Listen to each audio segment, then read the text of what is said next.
Welcome. I'm Raphael Wright, MIT's president, and I'm honored to join Governor Charlie Baker to kick off Massachusetts STEM Week.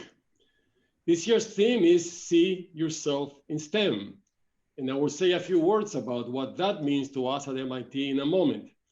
But first, I want to thank Governor Baker, whose steady science-based leadership is exactly what the Commonwealth needs right now.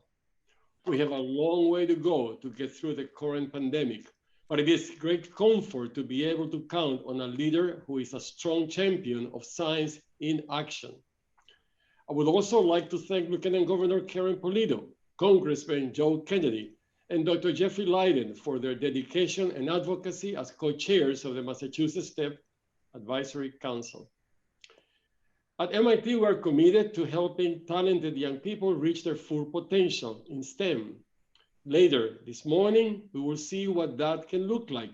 Brilliant young researchers will tell us about their award-winning project at the Massachusetts Science and Engineering Fair. MIT has welcomed students to campus for the fair since 1949. This year, in the face of the pandemic, dedicated organizers and sponsors quickly pivoted to create this online event so that we could still find a way to gather and honor the state's rising stars in STEM. Like these students and like many of you, I was also drawn to STEM subjects at a young age. And although I was far from Cambridge, growing up in Venezuela, I eventually found myself learning from MIT textbooks. Through these books, I felt an almost electrical connection to MIT. I realized there was a world of other people who love science and engineering and places like MIT where I could join them. That's when I began to see myself in STEM. My life changed the moment I saw that path open up for me. Today, hundreds of nationalities are represented at MIT. We have undergraduate students from all 50 states. Almost 20% are first-generation students, as I was when I attended college, and nearly half are women. In normal times, I could walk with you down MIT's infinite corridor, and you would see there really is a place for you in STEM. STEM technologies will shape our future. You can see this in the tremendous progress in areas like COVID-19 vaccines and treatment, quantum engineering, and fusion energy. And if you understand these technologies, you can help create the future. So we need you to do more than see yourselves in STEM. We invite you to step up and take your place. And now to get STEM Week started, I will turn things over to Governor Baker.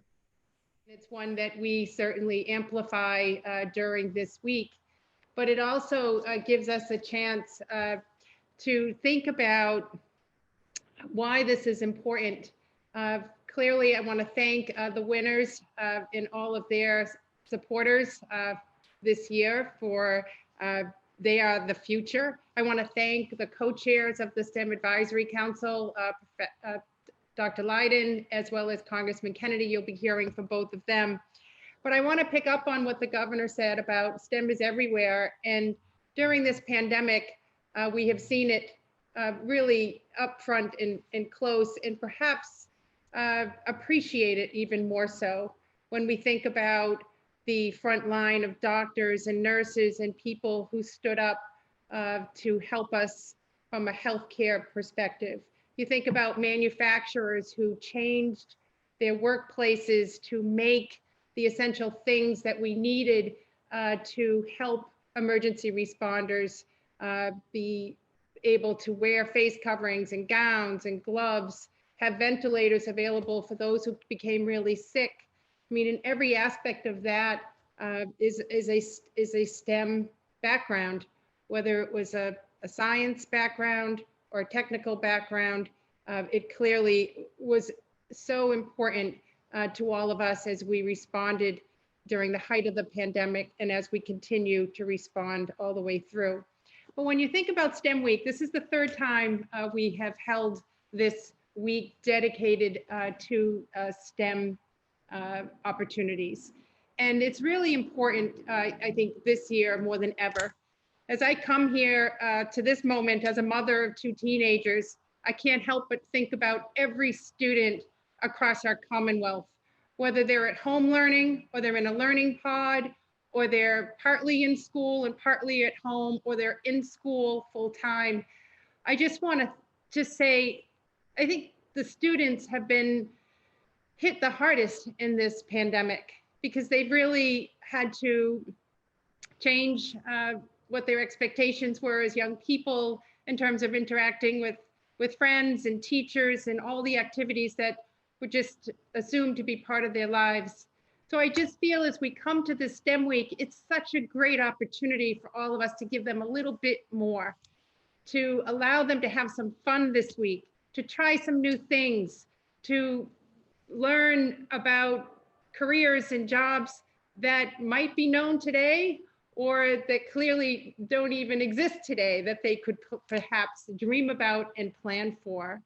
So I just want to thank everybody who's on this call, all of our teams across the Commonwealth, including our STEM networks, for making this week more special than ever.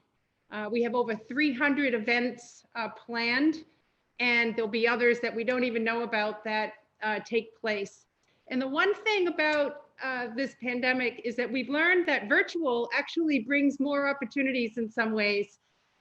When we were talking with our partners in Berkshire County, we said the folks in Berkshire can learn more so what's happening on Cape Cod, or more so what's happening on the North Shore or in central Massachusetts, because there are no transportation and time barriers. So in part, this week is about breaking down barriers, but it's also creating more opportunities. So these events are real. It's also the ability to help educators develop curriculum and have other ways to educate our kids. We know that the reason this is important is because we need the skills and abilities around certain subjects, you know, whether it's science, math, technology, that's critical. But also the piece about problem solving and thinking creatively and critically are also key components of this. And then of course, we want to make sure that every student, no matter where they are, see themselves in careers and opportunities that exist, see themselves potentially at MIT, and see themselves along a pathway toward opportunity in our innovation economy. And that doesn't just happen. And that's one of the reasons why STEM Week is so important, because it allows us to highlight and spotlight things that are important, things that are working, and things we need to do more of. I think about creating a mentorship culture. You clearly know what that is at MIT. Everyone there is a mentor to each other, and of course through the Science and Engineering Fair.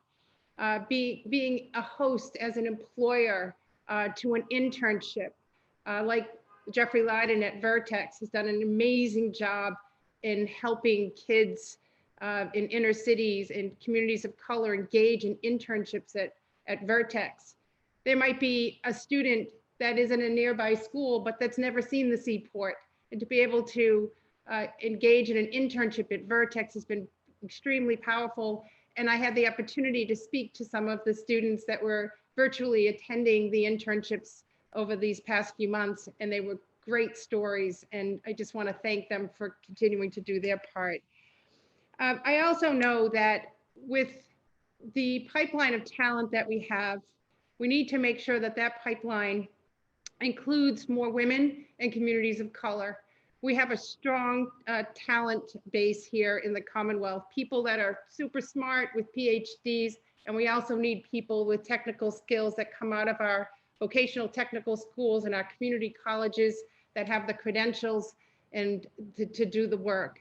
But from credentials to credits, we need all of it, and we need it to be as diverse and full as possible, and making sure that we're reaching to communities that need to have more access to opportunity, which is one of the other things that we hope to use STEM Week for, and then be able to build on this.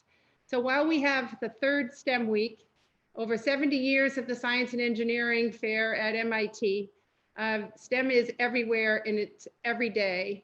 And this week is just one opportunity for us to highlight and spotlight the things that are working and clearly do more of it over the course of this next year and upcoming years ahead. With that, I'm now going to turn it over to one of my co-chairs and thank him for his leadership, along with Congressman Kennedy, who he will introduce. And again, thank all of the STEM Advisory Council members and the e-board for all of their great work and setting up a phenomenal week for the students across our Commonwealth. With that, I now turn it over to Dr. Jeffrey Lydon. Well, thank you so much, Lieutenant Governor. I want to start by particularly thanking you and Governor Baker and Secretary Pizer for your continuous support of STEM Week, even during this year of the COVID pandemic. You have a lot on your plates, and I think the fact that you've continued all of your efforts really speaks volumes to your support for STEM, and I thank you for that. I also want to thank President Reif for hosting this year's kickoff. I was saying to him earlier, I can't imagine a better place, a better symbol for hosting STEM Week. So thank you very much, President Reif. So as you said, Governor, who would have thought just 1 year ago that STEM Week 2020 would be a virtual event due to the widespread incidence of this new pathogen, COVID-19. But here we are. We're using digital and tech innovation, I think it's worth pointing out, to ensure that kids across the Commonwealth continue to have access to what I think is going to be another world-class STEM Week experience.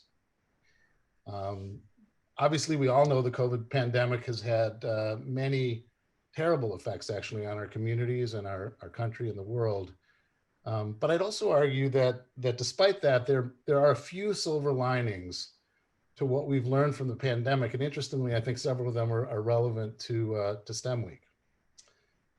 First of all, we just can't forget that our ability to respond so rapidly to this new pathogen was entirely due to the incredible advances in the life sciences that the biomedical community has made just over the last 10 or 20 years.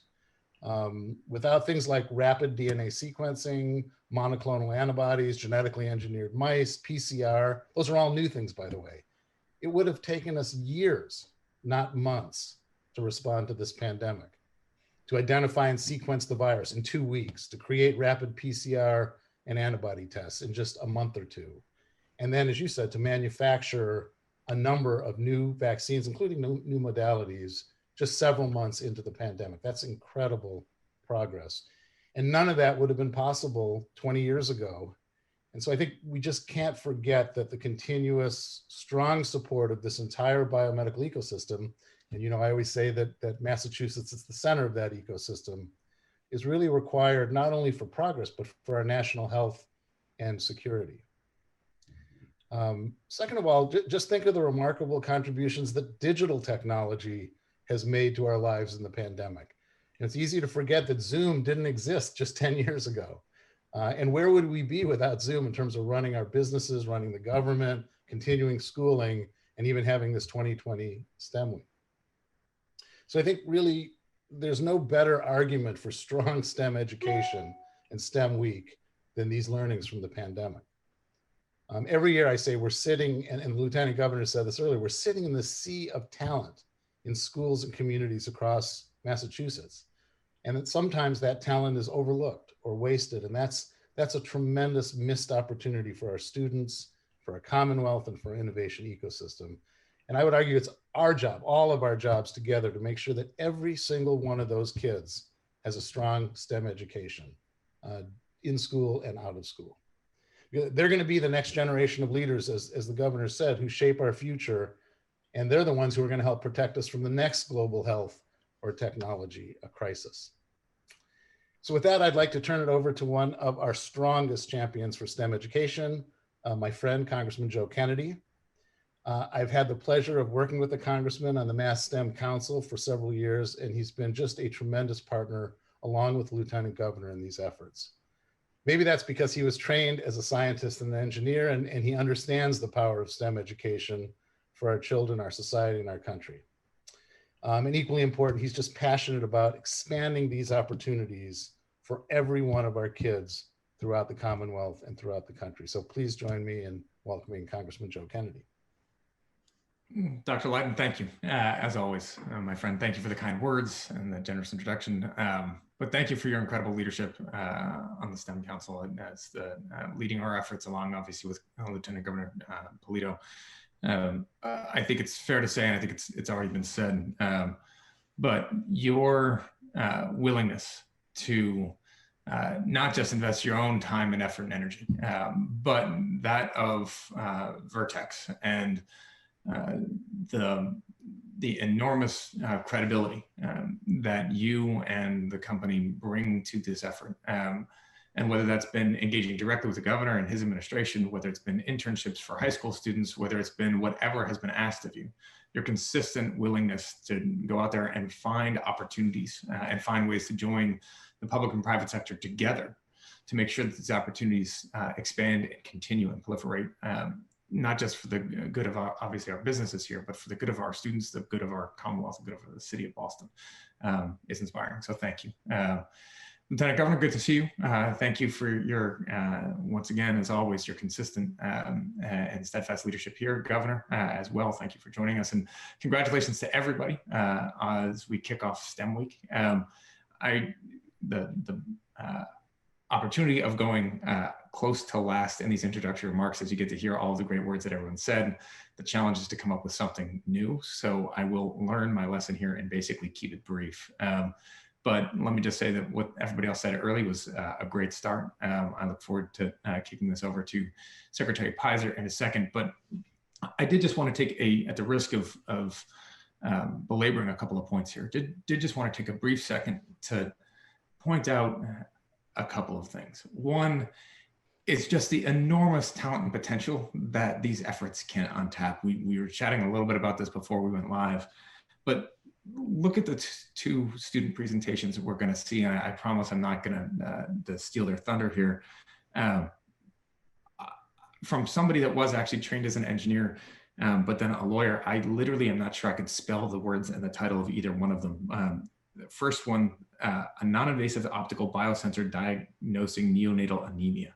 Suvin, I don't know what any of that means, but congratulations and thank you. I very much look forward to hearing what you have to say. And I think I shifted off to a different view here, but I think Brija, it was Srija, excuse me, the second presentation, functionalized polylactide filament for additive manufacturing. These are high school students, and this is what they've done in high school. I'm so glad I do not have to apply to college in this day and age, but look at the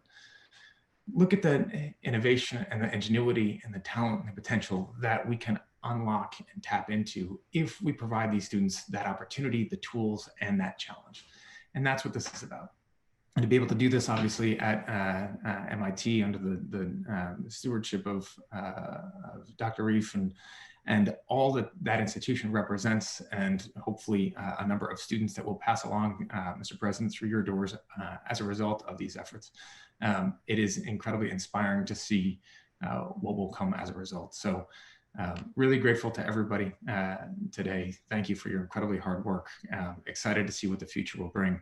And Mr. Secretary, that is your responsibility and your opportunity to be able to make sure we don't screw this all up. So you've done an incredible job here, pulling this all together from so many different, with so many different moving pieces and in the midst of a virtual world. And I'm gonna also highlight Alexis's work and her efforts here too. You've been incredibly well served by her diligence and her talent. So Mr. Secretary, over to you. Thank you for once again shepherding all of these sheep and doing it so well.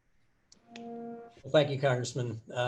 Thanks so much for all that you've been doing in Congress, and maybe even more important for all you're currently doing at home. I can tell by the artwork on your wall that you're a home educator, like so many of us have become. And it looks like there's even maybe a botany experiment that you were doing there over your shoulder. So it looks like you're carrying STEM education right into your own home. That's my cooking, thank you. So thank you again. Thank you, Governor, Lieutenant Governor, Dr. Lydon, for your leadership in continuing to make STEM a critical priority for the Commonwealth, not just from an education perspective, but from a workforce and economic development perspective too.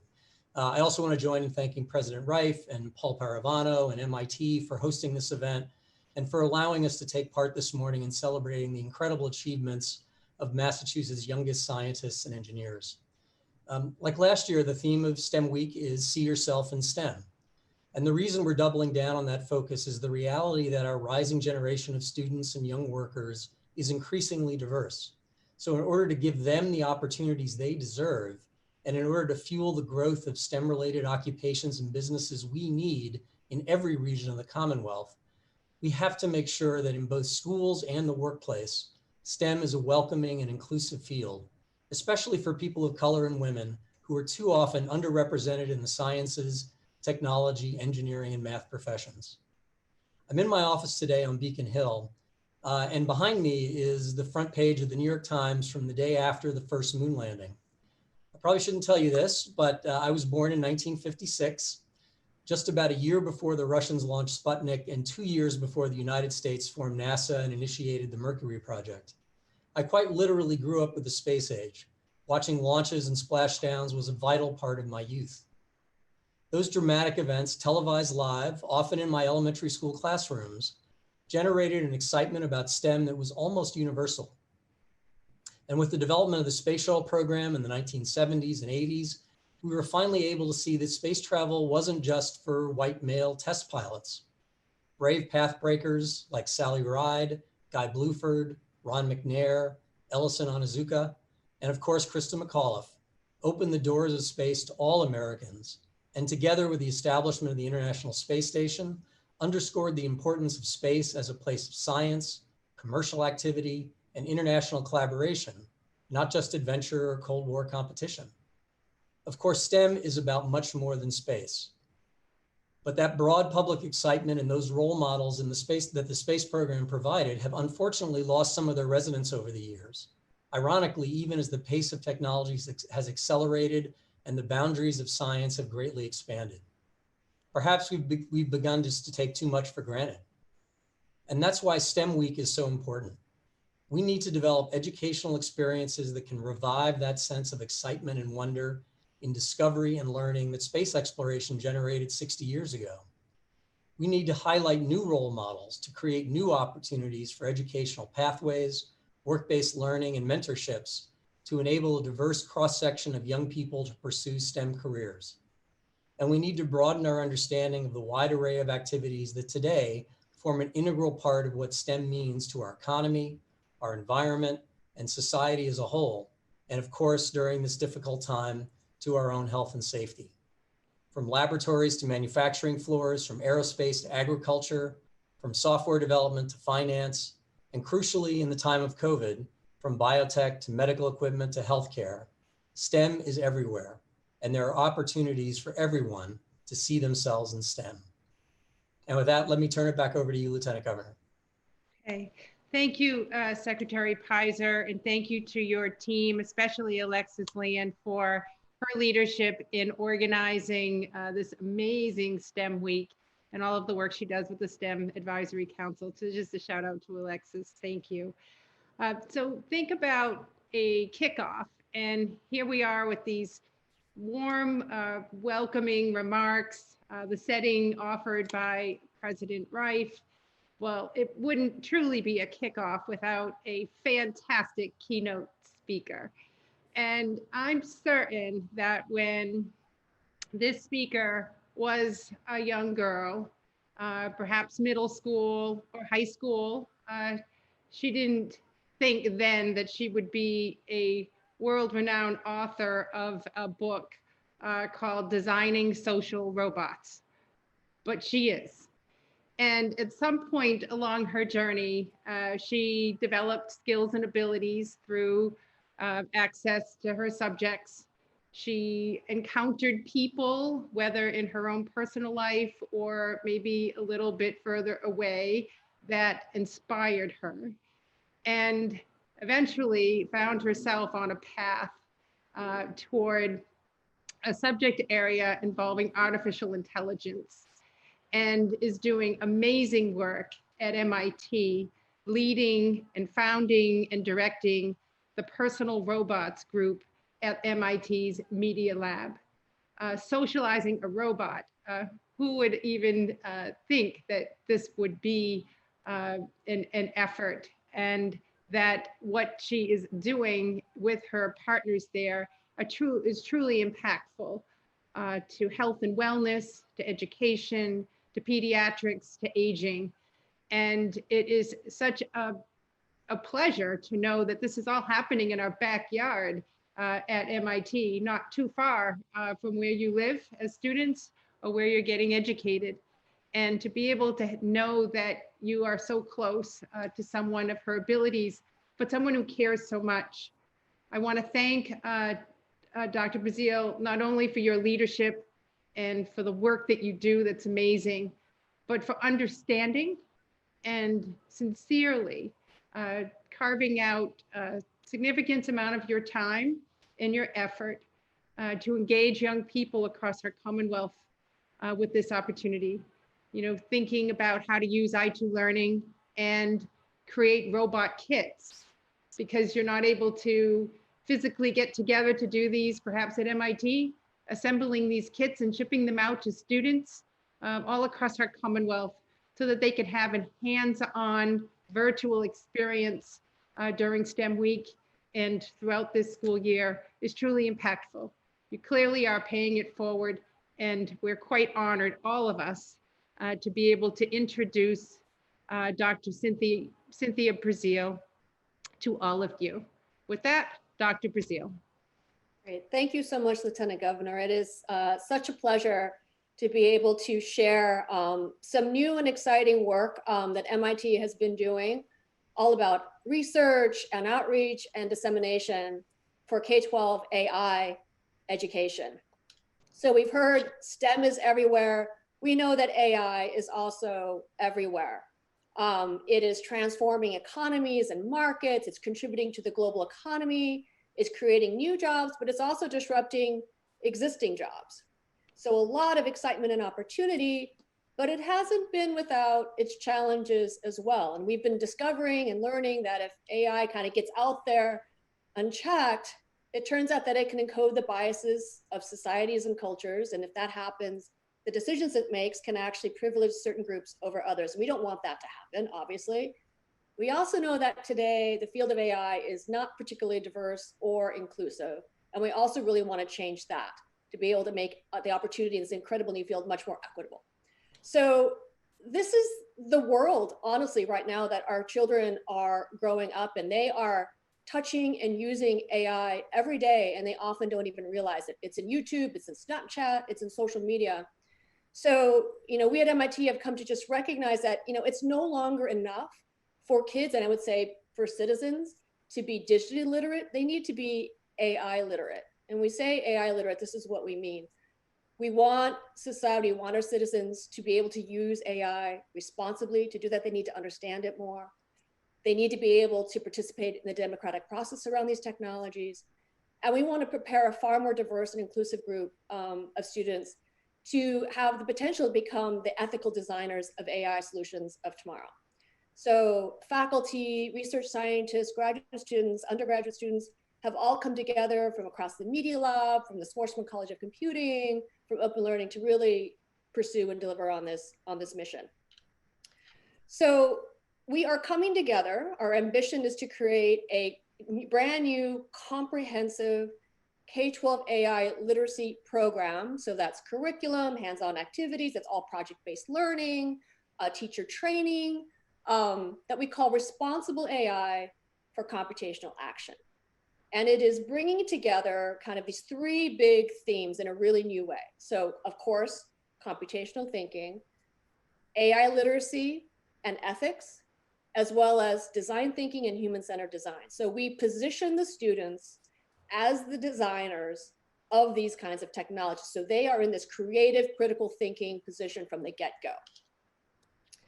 So if we want kids to be able to create amazing things with AI, we got to give them the right tools, right? So fortunately, we're MIT. We've developed some incredible programming platforms that are child and student friendly, things like App Inventor, things like Scratch. We've been now infusing that with these new advanced AI capabilities to give kids access to these tools and technologies. And with them, they're able to do things like not only program, interactives that run in their web browser, but also Android devices, Alexa smart speakers, and robot kits, right? So we're giving them the ability to kind of create skills and things that can actually run on these real world things, which is super exciting. And then we're bringing the right kinds of tools into these platforms that are super child friendly, student friendly, but also really creative and exciting. So I want to just play a video of just one of these kinds of extensions we've done. We've created a custom version of a Scratch programming platform. And this set of blocks is all about allowing kids to program using AI for gestural interfaces. So I will let cue the video. PoseBlocks is a new toolkit for students to create body tracking and motion interactive projects while learning about artificial intelligence. AI systems like Kinect games, Snapchat augmented reality lenses, and Instagram AR filters are some of the most engaging ways students experience AI in their everyday lives. And many students have passions around sports and dance that we can use as entryways to AI concepts. The PoseBlocks toolkit introduces a suite of block-based programming tools that students use to conceptualize, design, build, and reflect on interactive physical movement-based projects. To support this, we've developed a suite of new block-based coding extensions for our online editor, built on top of the open-source Scratch programming library. A new Google Teachable Machine integration allows students to quickly train their own image, pose, or audio classifier models and bring them into their own coding projects to build interactive AI-powered projects of their own devising. Here we're using Teachable Machine to train a new recycling detector which can tell us whether we're holding glass, paper, or plastic. And since all model training and execution are done on the client side, and only these model weights are exported, student privacy is preserved. Now we take this model into our project and respond to the model's image detection. Looks like glass, looks like paper. This lets students make projects like these. 3 more sets of new blocks allow students to create projects with hand, face, and body tracking machine learning models. These blocks allow you to track body parts, finger points, even face parts, and respond to expressions and emotions that are sensed. That allows projects like these. And these. You can make a spray painter with your fingers and your nose as the eraser. Here's a teachable machine project where a bunny runs around when you put bunny ears behind you. Here's one that detects when your posture is bad. Great. So I hope you can appreciate. So this is, a really fun, creative, playful set of tools. We're targeting here upper elementary and middle schools who may not be experts at coding yet. And I just want to share with you a video of now a middle schooler who, using these tools, can actually create a project, of her own passion. So cue the next video, please. So mine is a book detector. It just tells you about the book and it rating. So if I did this one.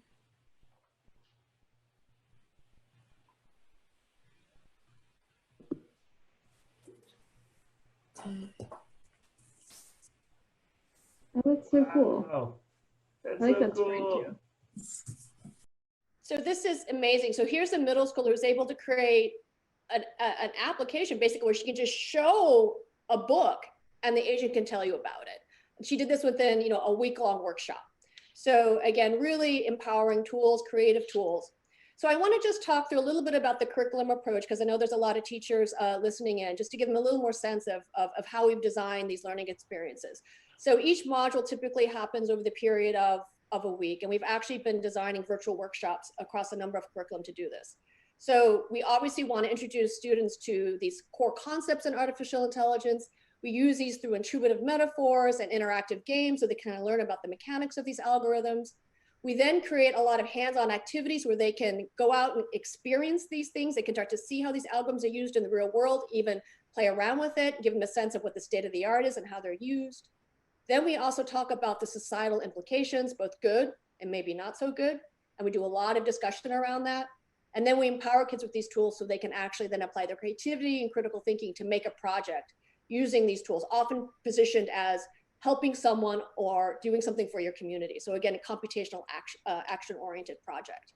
So going through a quick example now, we actually introduced a curriculum this summer on a new machine learning. This is an advanced machine learning method called GANs, Generative Adversarial Networks. This is when AI can actually get creative, when it can produce new data that you would actually consider to be like, visual art or music or other kinds of things we'll talk about.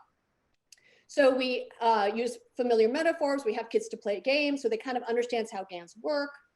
Then we have them try out a bunch of things online that use GANs. So GANs can be used to create photorealistic faces of people who don't exist. Or you can kind of, compose a photorealistic image, or you can have it generate music. So, I mean, this is a really, powerful, amazing technology. We often frame it around arts and expression because we want to be able to appeal to a lot of different kinds of kids through a lot of our different modules.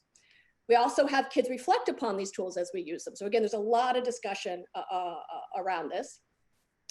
Then we talk about societal implication. And one of the important aspects of GANs is this ability to create deep fakes. So if you cue the video, I'll let you learn about deep fakes and how we engage students around that discussion. Our enemies can make it look like anyone is saying anything at any point in time. Former President Barack Obama, right? So, for instance, they could have me say things like, I don't know, Killmonger was right. Wrong. You see, I would never say these things, but someone else would. Someone like Jordan Peele. Comedian Jordan Peele actually produced this video to warn about the future of fake news. What happens when someone releases a video like this? What are some implications? How does this affect the real world?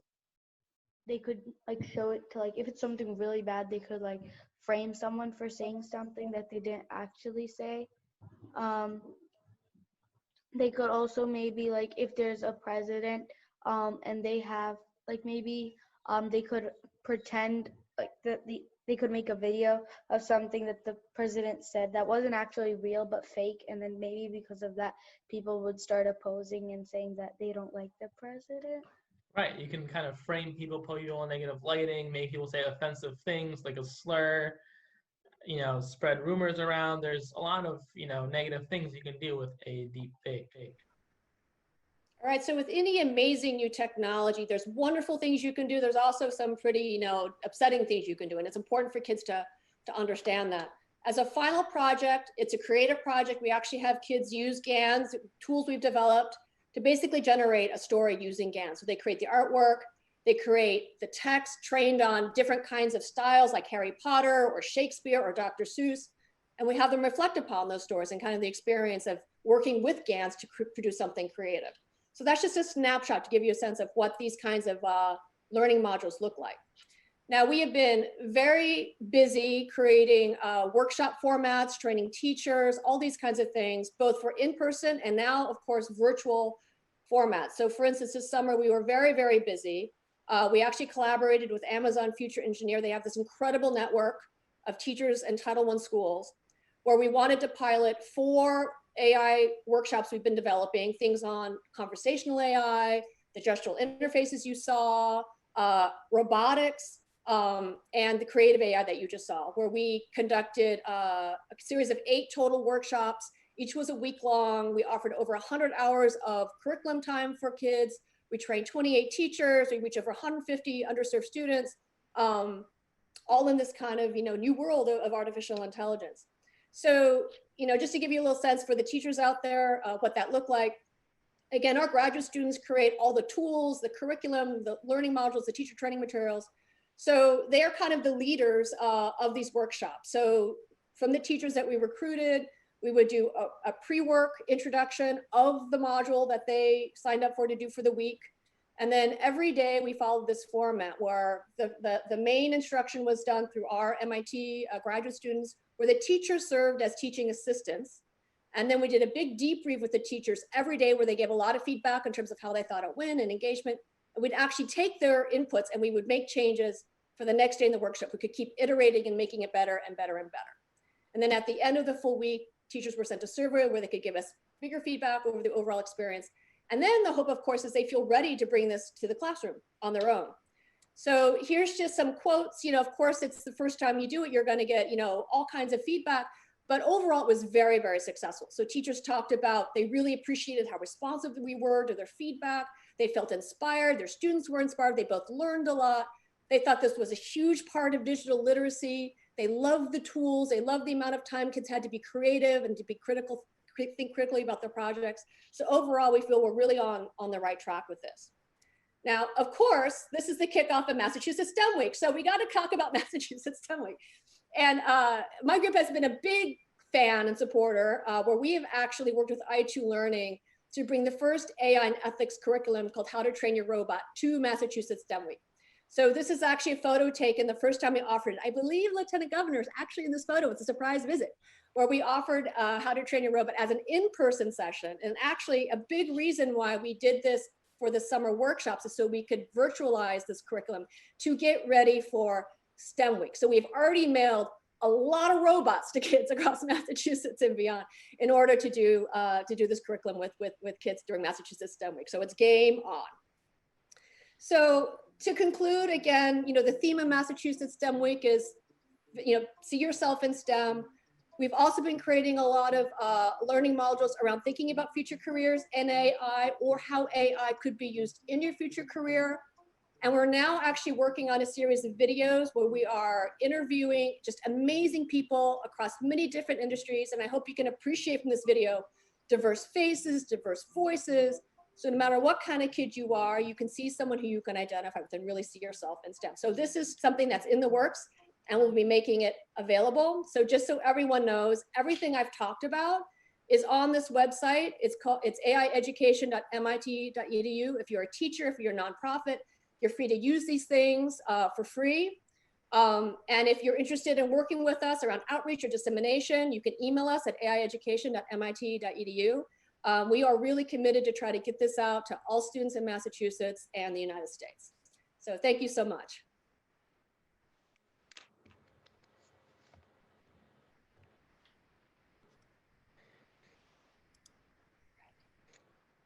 All right, thank you so much, Dr. Brazil, and thank you to all of our speakers in part one.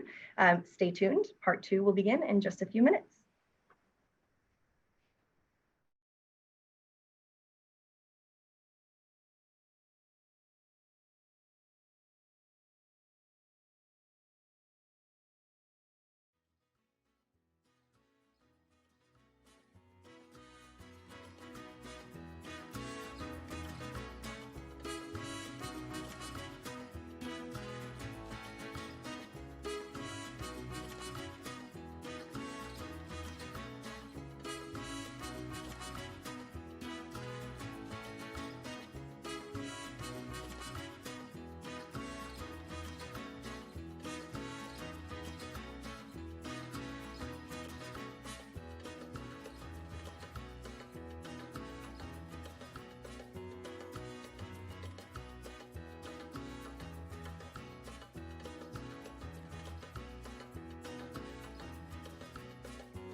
Hi, my name is Helen Rosenfeld, and I'm the Executive Director of the Massachusetts Science and Engineering Fair. I'm here today with my colleague, Rishi Shukla, who is MSEF's. Their prize is unique in that it doesn't only acknowledge the students, but it acknowledges their teacher and their school. So Bill, thank you so much for the company's support. It's an honor to have you here with us. Well, thank you very much, Helen. It really is a pleasure to be here. I can't think of a better way to start a week than to be participating in this just wonderful event. You know, as you said, we have been a part of MSEF for over 20 years. And this is a part of our community relations program where we partner with over 90 community organizations in Massachusetts focused on topics like STEM, access to care, and other urgent community needs. And, you know, you may ask, well, why do we do this? And the reason we do it is we believe that it's so important to have a partnership with the communities in which we conduct our business. It's not a transaction, it has to be an effort and a partnership. And we believe by doing that, not only the community benefits, but our employees benefit. And more importantly, as you're seeing here today, society can benefit from those strong collaborations that take place. Now, specifically as it relates to MSEF and our involvement, you know, I don't believe there's another time where science has been more important. And the only way, and it's been proven time and time again, the only way we're going to make progress in solving some of the largest scientific challenges, or not even scientific challenges, challenges within the world, is through the use of science. And having more people engaged in asking the question and looking for the truth and looking for answers that are going to take us forward as a society. And I think we see that alive and well here. Diversity of opinion and more people being involved leads to better scientific outcomes. You know, we have the global pandemic going on right now. And when I look at that challenge and how science has been able to, and specifically the Cambridge, Boston, and Massachusetts ecosystem has reacted to that. It's a perfect example of just the absolute power that resides in all of us here. Now, we love this program, and we love the fact that it is uses the science fair model, because we think that it's really important. You have project-based learning and you learn independent research.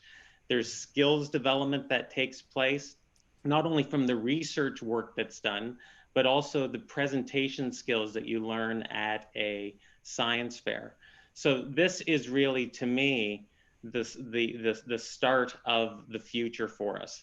And I have to say, when I listen to everything that's being said, and when I've heard and read and watched a little bit more about some of the wonderful projects that are coming out of this, it makes me happy. I have to say, I look forward to the future, and there's no challenge that's too big for the bright young minds of today to solve in the future.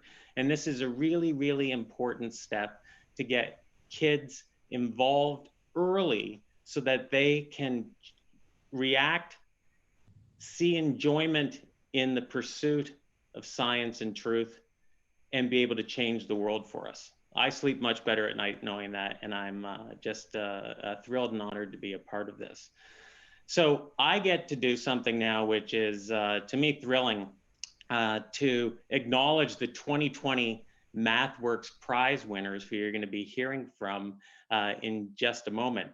Archita Namalakanti and Shrija Bola have, I'll let them tell the story, but I am just absolutely amazed at the incredible thinking, thoughtfulness, and creativity that's gone into this project of theirs. I showed it to my hopefully medical school bound daughter, the video that was done, and she was commenting that she had just learned some of the things they were referencing in university level courses. So it's just amazing. I can't congratulate you enough. and I will turn it over to you now.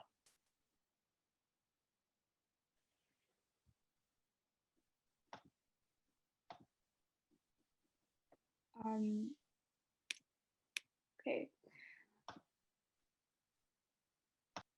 Hi, everyone. My name is Archita Nemali Kunti, and I am a junior at Hopkinton High School. I'm Srija Bola, and I'm a sophomore at Hopkinton High School. And for our science fair project during the year of 2019 to 2020, we created a sensor that diagnoses neonatal anemia non-invasively in newborn babies. And the whole idea behind this project really just came in the summer of 2019 when I found out that I was going to have a baby sister. So I wanted to create a sensor that can diagnose a condition that is tested invasively in newborn babies to minimize the amount of stress that newborns go through. So the problem with the neonatal anemia diagnostic test, it's called CBC, it's invasive and it has potential negative side effects on the newborn, such as decreasing cardiovascular reserve and low blood concentrations. So we created a sensor that can diagnose neonatal anemia non-invasively, and it does that by first determining the light absorption of a protein called fetal hemoglobin, and then it calculates the concentration of fetal hemoglobin using a principle called Beer's law. And then it determines whether the patient has anemia based off of the calculated hemoglobin concentration. So we decided that for a procedure, the baby's finger would be placed inside the sensor, and then their hemoglobin concentration would be calculated. The first problem that we faced during this is that hemoglobin is not the only protein that absorbs light. There's the skin, there's the hormones in the blood, and there's obviously other proteins. So we decided to use a method called photoplethysmography, which is also used in pulse oximetry, in order to only analyze the hemoglobin. So on the right, you can see a graph of how we separated the blood and then the skin absorbance in order to exclusively analyze the hemoglobin. So there's actually two different forms of hemoglobin that we needed to analyze for this, the oxygenated form and the deoxygenated form. So when oxygen is added to hemoglobin, it changes its structure, so it absorbs light in different ways. So in order to analyze these separately, we use their absorbance spectra and compared them against each other in order to separate each of them. And the sensor also makes sure that the light passing through the finger travels in a straight line. It makes sure that the photons have a low energy, and thereby having them travel in a straight line, and ultimately having the sensor display an accurate result. And then once the sensor takes into account all of these factors that we just described, it then calculates the concentration of fetal hemoglobin using this standard curve, y equals 0.025x, where x represents the concentration of fetal hemoglobin and y the absorbance. So the standard benchmark for newborns is 13.5 grams per deciliters. So this is what the concentration determined by our sensor would be compared against. So if it's greater than this concentration, the newborn does not have anemia. And if it's less than this concentration, the newborn's diagnosed with anemia.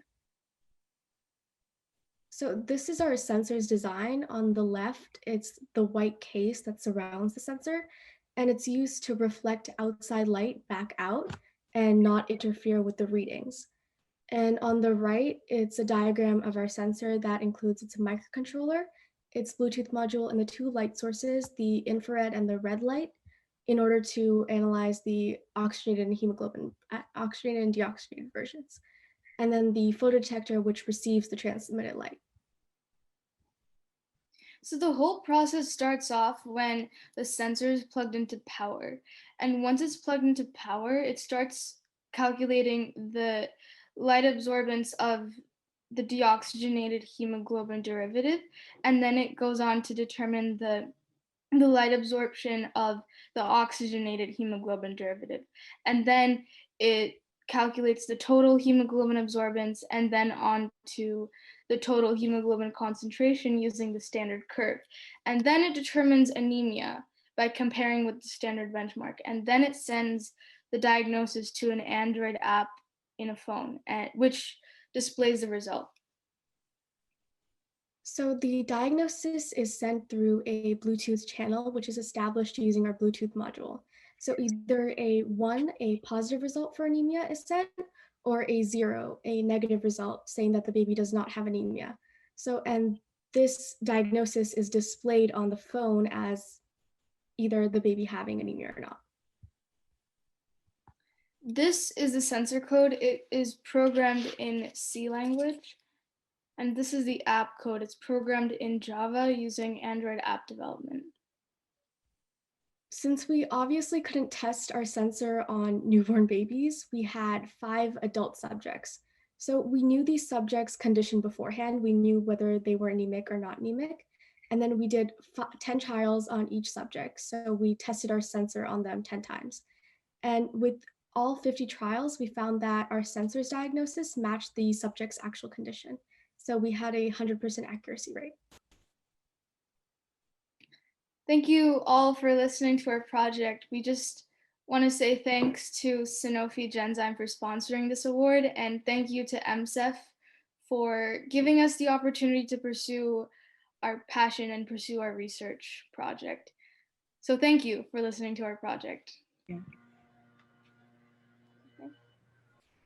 Hi, this is Lieutenant Governor Karen Polito. I just want to congratulate both of you for this amazing effort and outcome, truly impactful on the health of babies, inspired by your own personal experience being a big sister and wanting the best for your younger brother or sister, I'm not sure. But I just want to ask you, first of all, you developed your ideas around you have a problem to solve. Can you just elaborate on the problem solving process? You make it look so easy in your presentation, which was beautifully done, but clearly there was a lot of analysis and research and development, maybe some frustration along the way that both of you had to struggle through. Just describe that a little bit for us.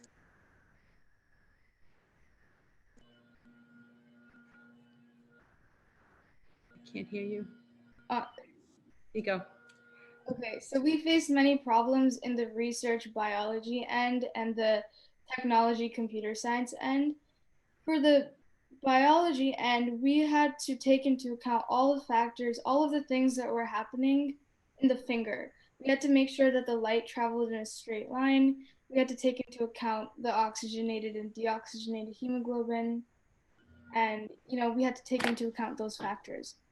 As for the technology and computer science side, we had to make sure that our algorithm worked and it displayed the correct result. So we had to continuously revise our code and make sure that the results were accurate. Srisha, I'm sure you had a lot to do with this process. One of the biggest things that we encountered was that our code wasn't lining up properly, so it wasn't timing itself. And we had to write a lot of revisions in order to have 2 threads of code, which is called multi-threadings, to run simultaneously. How much time did you spend as a team working through this process? We had some designated hours at school that we had to attend, but a lot of it was done at home. So we would meet at least twice a week, I think, at least 4 times in the beginning. And we had to establish a plan very quickly. And a lot of it picked up intensity along the end when we had to finish our presentation and get our results. So toward the end, I know others have questions too. Toward the end, though, you probably had to pivot to a remote setting where you didn't have as much in-person time with each other to solve. So pivoting to something very challenging was something you had to include in your plan. Yes, especially the presentation part of it, yes. And a lot of it, we were kind of just going back and forth between our houses and trading the sensor and our poster between each other in order to finish it in time. So I just thank you to Bill Seibold and the team at Sanofi Genzyme. Did your office serve as a mentor role in any of this? It seems like these two are incredible students and thinkers, but was there some guidance along the way that helped them get from one point to the next? Not with this. We have mentors. We've been having mentors for years and years, and we have served in a mentorship capacity and also in judging at some of these. But just these two are very special people that have just managed to put together just a world-class project, let alone a high school project. So congratulations to them. Do we have any more time for questions?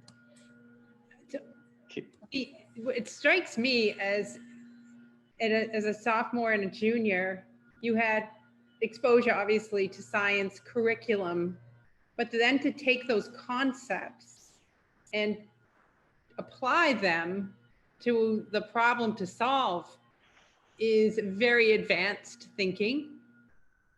I guess I'm just trying to figure out, how did you learn this? How much research did you do? How did you do that?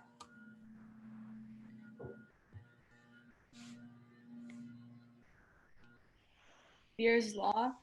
We learned it in our chemistry class. So we definitely had to do a lot of research outside of the school, especially in the physics aspect, like the scattering constant. So we spent a lot of time doing research on that. But we started off launching from what we learned in school.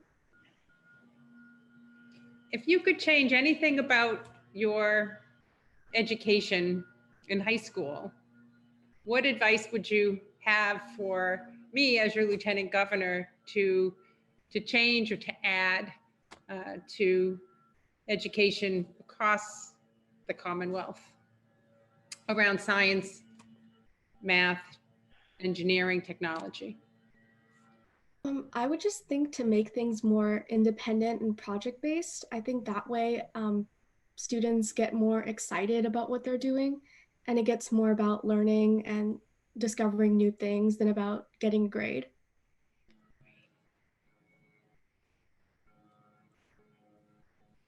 Great. Maybe I could ask a question to the two of you.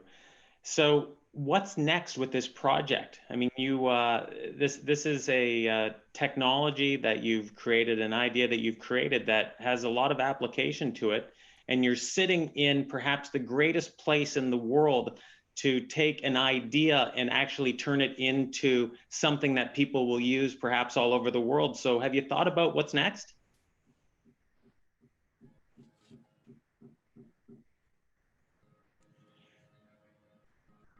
I'm pursuing a continuation project next year that is related to diagnosing not just anemia, but also something called thalassemia, alpha and beta, which is just a deformation in hemoglobin, and also sickle cell anemia. So not just one test, but two more, so that, newborns don't have to go through so much stress when they're born.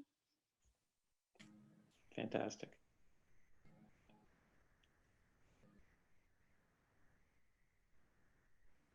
Awesome. And Archita and Srija, I have a question about the coding part of your project. How did you learn to code? How did you have to teach yourself? Did you learn that in school? Would love to know more about that.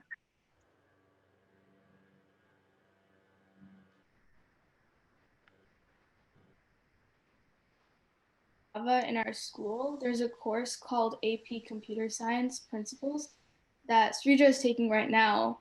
I took last year. And then there's also a Java class at our school that we took. And a lot of it is just searching up videos to teach yourself and like learning formulas and algorithms. Both of you are in high school.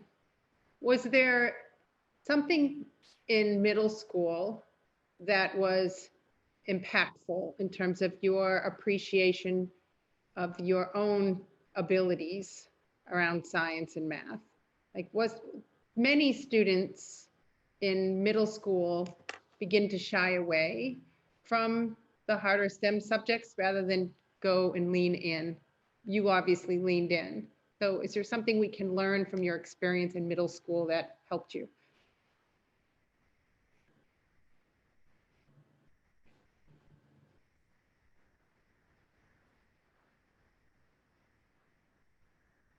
Think like the general, so I think like students should get involved more into science when they're in middle school. Get involved in like science fair and just be more curious about learning science. For me, I didn't do science fair when I was in middle school, but I did get interested in science through my science class. And I found that my science teachers, especially in 7th and 8th grade, were very impactful there because they really encouraged projects and learning on your own. So I kind of applied that into science fair.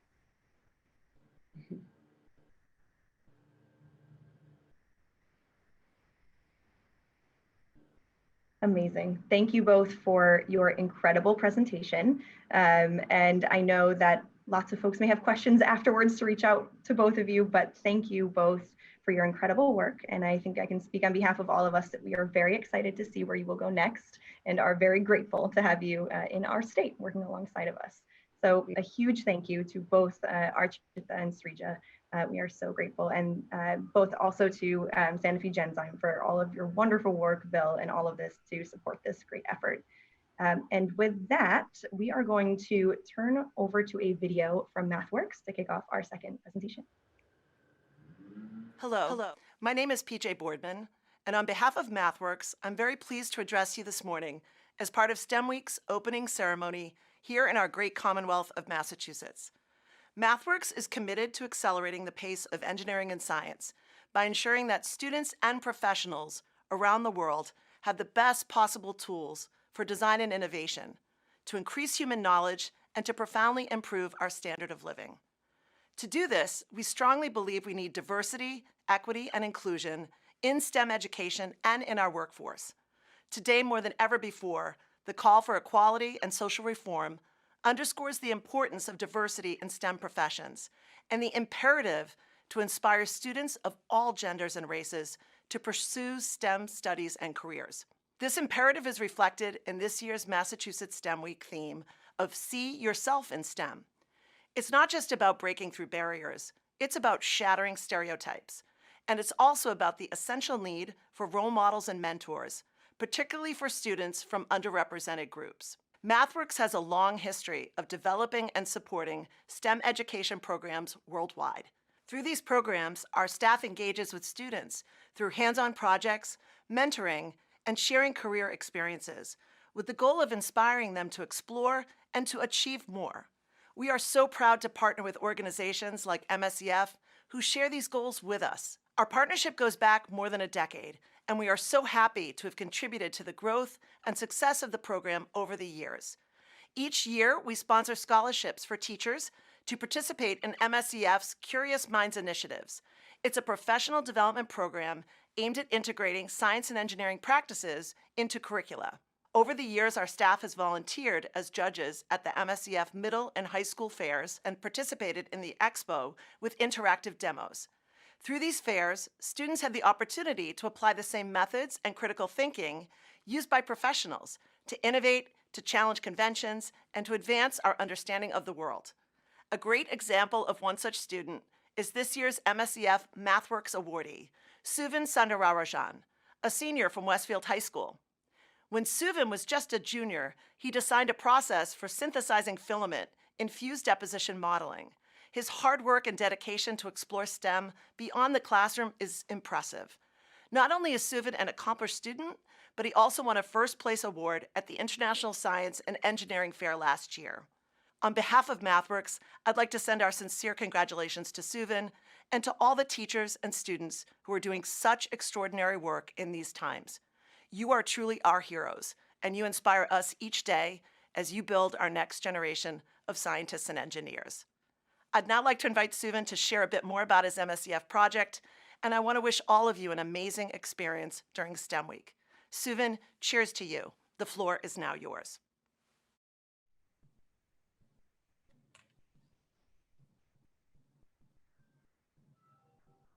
All right, thank you very much. It is an honor to receive this first place Mathworks Award at the State Science Fair and represent Westfield. My name is Subin Sunrajan, and let's begin. So my project this year was functionalized polylactide filament for additive manufacturing. And this is a continuation within 3 years. And I actually wanted to address a lot of things in this project. Some of the main things I wanted to decide on was about the societal needs for safer plastics.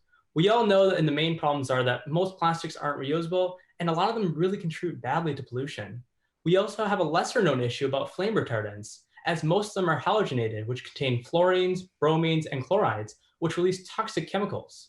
And so these two problems really made me want to make this better. Like, I wanted to make this feel a lot better and incorporate this in 3D printing.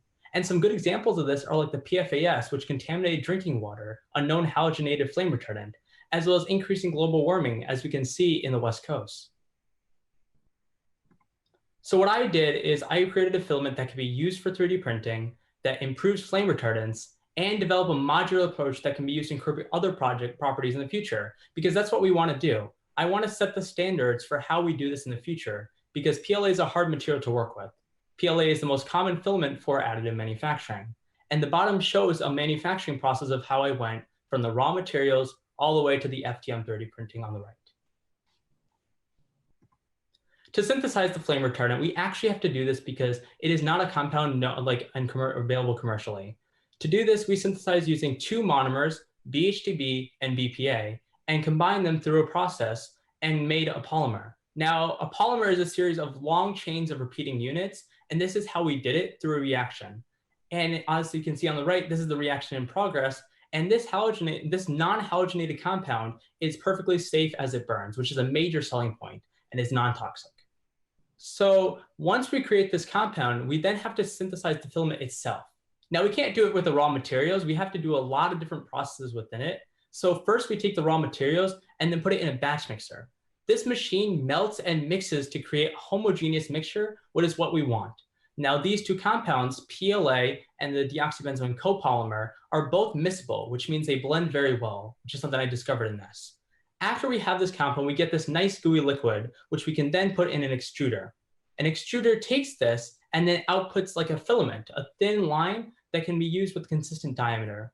Now, this part actually was the part that had a lot of difficulty in the project because it was kind of like, it really didn't work well. So I actually had to design a little bit of the robotics kit to actually pull the filament. Professor Brazil's touching story about the AI and robotics really inspired me as well. And this is something that played a big role in saving the project because we could be able to have consistent filament. The reason why we need a consistent filament is actually for the printer, because without it, it wouldn't work. Before we can get to the printer though, we have to actually CAD model the designs we want to use for the printer. I use software, which is a free one called Tinkercad, but you can also use other ones such as Autodesk or Inventor Pro. And you can create these 3D models that actually are really nice and then transfer them to the 3D printer. These models were both made by me. Once we have the models, we then can convert it onto the printer. And on the left is an example of the roll I made. This is more than 2 meters of filament that had to be that had to be extruded out. And this was put onto the 3D printer. After you 3D print this is going on the same settings as normal PLA, which makes it a lot easier for the end user. We then have a couple of things I printed here. Now, a fire hydrant is here for irony purposes because this is going to be a flame test. And also we have a thin filament rod, or a thin tensile rod that can be used for testing. I know time is short, so I just wanted to show a couple of the main characterization I did, but trust me, there's a lot of them here. But this is called FTIR, or Fourier Transform Infrared. This is a way we can measure the spectrum of these compounds. Now, we wanted to measure the compounds because, simply put, we need to make sure that our blend that I made has both of them incorporated. The top is PLA and the bottom is deoxybenzoate copolymer, and the middle is my blend. Based on these circles, you can see that different groups, such as the ketone group, are actually incorporated in different parts of the polymer, and each little peak represents a potential group in the compound in the molecule. And this is useful to ensure that, yes, this is indeed the polymer we want. We also had to do thermal analysis because, of course, flame retardants, fire, we should probably do that. So one of the main things I tested was the heat release capacity. Heat release capacity, it determines how well it burns and the rate at which heat is released. This is very important because low values predict low flammability, which is what you want in consumer applications. Over here, you can see this is PLA, the original sample we had, as well as the flame retardant PLA that I made. Previous attempts have tried to do this, but it hasn't fallen short because they use small molecules. Using this long polymer chain, we were able to decrease the heat release by 20%, which is a lot more than what has been previously done. And as you can see here on the right, this is a comparison to other polyesters, which is the type of polymer this is. There's a lot of different types of polymers. This is one of them, as well as other filaments if you're into 3D printing, such as ABS and other flame retardants, which are a lot more expensive. My flame retardant here performs, like I said, 20% better, and also in a category where is it acceptable for flame retardants in commercial applications. There's also other data I did, such as TGA, which measured the amount of weight percent at the end, and others such as DSC, which characterized how exothermic or endothermic, meaning it releases certain heat at different times. Those aren't shown here, but if you'd like more information, please let me know. Now, what can we do with this? Now that we have a polymer that works, what can we do? I showed that this successfully implemented flame retardants into this filament, and it can be used for a lot of different fields, such as aerospace, residential construction, and more. Actually, one of the most prominent examples of polymers in this is the Boeing Dreamliner, which is a well-known plane that uses polymer parts for a lot of different aspects, such as panels, bezels, and cast materials. I mean, polymers are in everyday life, and I'm sure you all know this, but polymers play a huge role. Without them, we won't be able to have a running society at this point. The flame retardant materials are also useful in housing, and especially useful now during the wildfires in the West. And this is something that can be useful in more applications. Now, I want to mention that science isn't done alone. As I'm sure the other group knows, and we all know that there's a lot of people that provide help. And even though a lot of the ideas were made, there are still many people I have to thank in this. First off, I have to thank my high school, Westfield High, for supporting my research all the way through, as well as the UMass Polymer Science and Engineering Department for letting me use their labs and their mentors. Professor Todd Emmerich, Elizabeth Studs, and Chris Cueto were very helpful mentors in this progress that helped me guide along the way. And of course, I have to thank my family here. I hope you all enjoyed that, and I'm really excited for the future of polymers, and this is one step out of many. This is, like I said, been 3 years of this project, and it's going to be continue on from here. That's fantastic, Subin. How did it feel to have your name right on that the form that you created for the 3D printer? It was pretty cool. Like, it was a lot of I honestly, that day I was kind of bored. So I was like, why not just put my name here, see how it works? And it actually was more complicated because you think just when you write your name on something, like on a piece of paper, it just prints off there. But when you're 3D printing, it adds a whole nother complexity to it. Like, well, you should be proud of that, right? You own that. I mean, that was your thinking and the others that assisted you. Why do you think your project came to the top of the pile? Like, you won the award with some pretty significant competition in this science and engineering fair. I think a couple things can be attributed to that. Like, first off, I really am enthusiastic about this project. Like, I think that I want that to carry through, and I'm pretty sure hopefully it can through this presentation, because this is something I deeply care about. Like, I really wanted to have work on polymers. I remember freshman year, I didn't even know a whole lot about science in general. I honestly, when I went to the science fair, I didn't know that MSEF existed. And it was something working on thin filaments and thinking, hey, I could do a little more with this instead of because I really looked up a project for my freshman year and then realized, wait a minute, there's more to this. Let me explore it. And I think that enthusiasm is really what drove my project and allowed me to get a lot of data analysis and also do other stuff and contact mentors and network. That was the answer I was looking for, right? I mean, the competition and the award is just a small piece of it. It really is your passion for math and the science that went behind your developing and discovering a new process that can really be impactful. Exactly. Yeah. So, Yep. Expand on that. Okay, so it's really something, but it's also meeting new people, meeting like-minded people and learning how they do stuff where you can adapt a little bit here and there. You can learn more about the science process as a whole, because actually when I first started this project, a year ago, this is a continuation, I didn't know chemistry at all. So it was all learning from the ground up because I didn't take AP Chem and I didn't take computer science. So this is an interdisciplinary project that requires a lot of attention. And I wanted to address a bunch of different topics in here. So I just started learning things here and there. But how much of this did you discover through your classroom and your teachers efforts with you versus what you did outside of the classroom? I mean, coming up with the analysis around a long polymer chain versus small molecule and arriving at the conclusion you did to then design your project around is pretty huge. Yep. I see what you're saying. So at the high school, I got access to like lab resources, like a little bit and here and there. And then I really took it forward by working with UMass and then learning more about how other scientists function, like how they work. And it was a lot of it actually reading a lot of papers on my own time. Like I read probably, I think I have a list. I think I've read around 200 or 300 research papers just about this topic, just to like learn more, because I need, like, if I'm going to do a project on this and say like, okay, I'm making this better filament, better polymer, I do want to be credible and I do want to have that knowledge to back it up. So it requires a lot of research, and a lot of that research was done on my own time. My mentors really helped in guiding me where to go, but also providing the training required for some of these machines. Like some of these complex machines, I think the NMRs that I use, like which are like nuclear magnetic resonance, they're like multi-million-dollar machines. And people are training me on how to use them because these are pretty essential in a lot of chemistry labs. And this is something, learning that experience through mentorship and learning how to use those experience allowed me to understand how they function. Like, and I could start getting ideas off it saying, oh, maybe I could use this analysis to prove this point. And then once I prove that point, maybe I can use something else behind that to also further push what I'm saying.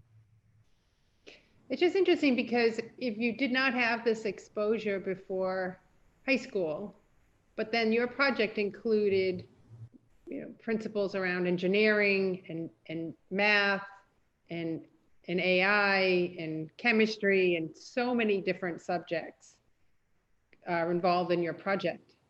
How did you know how to solve this? I didn't. I'm going to be honest. I was sitting here in December of last year, sitting, what am I doing? I'm sitting here 8 weeks. I've been trying to figure out this filament problem where it wasn't even a chemistry problem. It was just pulling out the filament. And I thought that's really simple. And a lot of these issues, like a lot of these thinking of interdisciplinary like ideas like chemistry or physics, come down to problems in the project. I mean, if it all worked on the first try, I wouldn't need to use robotics. I wouldn't need to make complicated systems for that. But because of these problems, it allowed me to explore further in these fields, learn more about it, because I didn't really program. I honestly didn't like programming at all 4 or 5 years back. And now that I realized how useful it is, I can start combining different systems here. This is something I'm working on. Like as we speak, like yesterday I was tinkering with this to make something better for the system and go on that idea of making a better puller for this filament system. And is that one of the reasons why you think problems don't get solved? Because people get frustrated and give up versus persevere through, which is something that you did? I think, yeah, that's a really good point, because a lot of problems are genuinely hard. Like they're really difficult to solve. And I did get frustrated at times too. Like it sometimes is when something simple really doesn't work, but it's a lot of different steps. And something I learned from my mentor this year was that chemistry, like if you're doing newer chemistry, 9 out of the 10 things fail. And that's something, going with that expectation of, okay, this is I'm gonna fail, this may or may not work, is probably the attitude I'd go towards and suggest others, because I know there are high schools, I know my own class is watching this, and people are wondering, how do I do a science fair like this? And the first thing to do is accept the failures, accept that that's gonna happen. Look, this project, I was ready to say this was gonna not work. I had that option in this. I sort of got lucky after a lot of perseverance of trial and error that this ended up working. But in that, you come with new ideas, and it's a really cool process, honestly. I guess not being afraid to fail is part of that too. Yep.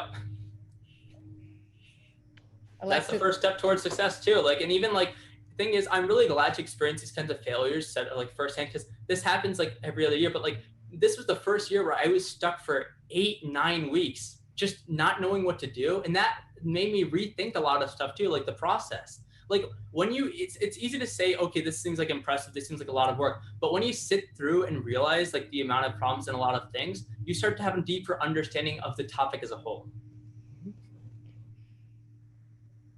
That's incredible, Subin. Thank you so much for all of those questions. I'm actually going to turn it over to my colleague at MIT, Rohan.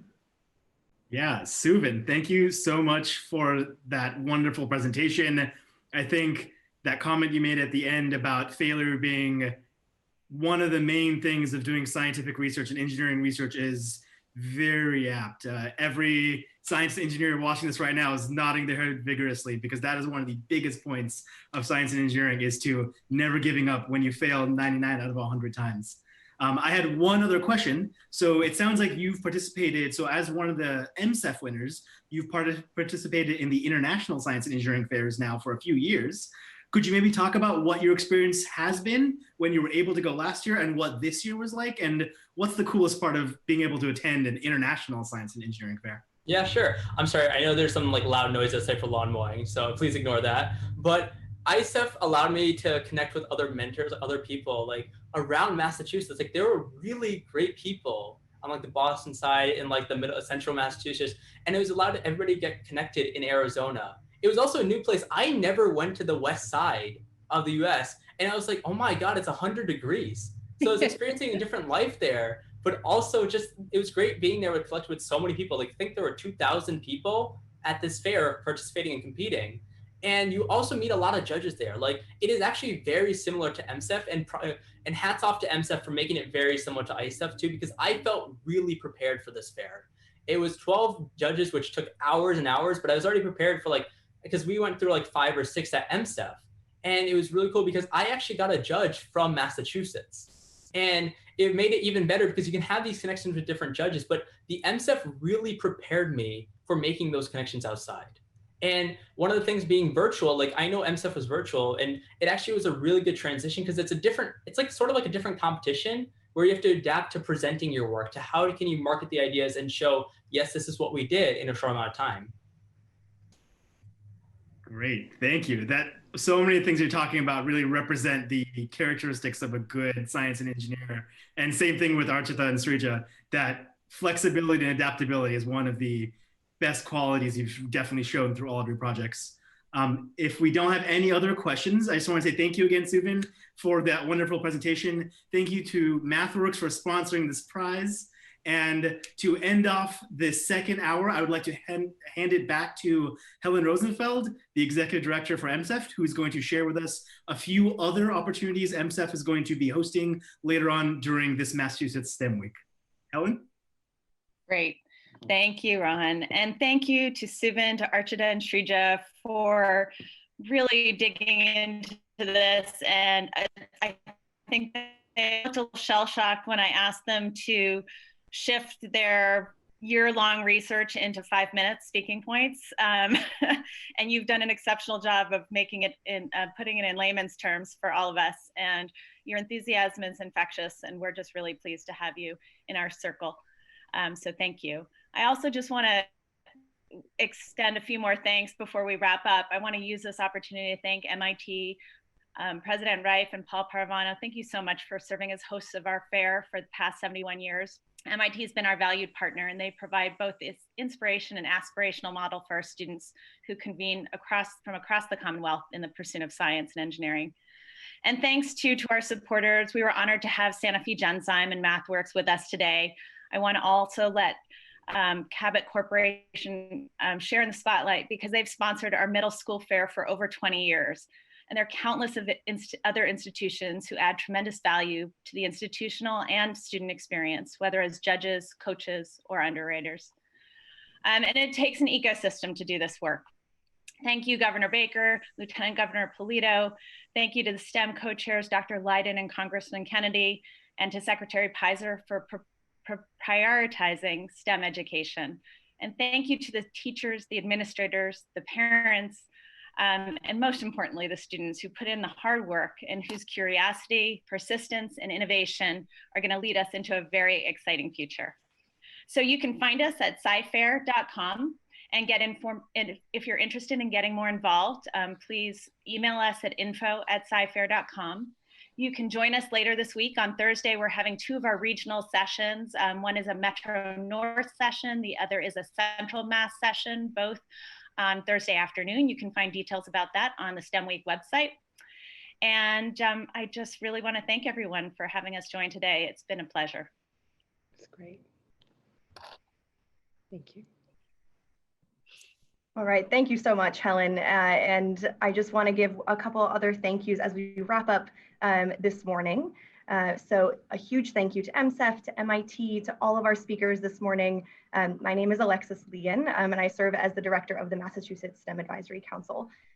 Despite every challenge put in front of them, our regional STEM network managers across the Commonwealth have pushed through and worked diligently to organize a robust, engaging, and inclusive STEM week, and I could not be more grateful for all of them. Also, a big thank you to MK Montgomery on my team working alongside me here at EOE, working to make sure that STEM Week programming is accessible in a virtual world, so thank you. Now more than ever, equity and inclusion in STEM learning and in STEM sectors is critical, and my hope is that this week will serve as a catalyst for these conversations, opportunities, and a space for action that will continue beyond STEM Week. Fueled by the passion of our incredible young students, Archita, Srija, and Suvin included, and through STEM learning, my hope is that these conversations and opportunities contribute to leaving the Commonwealth and the world a better place for all than how we found it. So for a full listing of over 300 events, activities, lessons throughout the week, please visit www.massstemweek.org and follow along on social media at Mass STEM Week on Twitter and Instagram. So thank you all so much. A huge thank you to my fellow MC Rohan here with me, and happy STEM Week, everyone.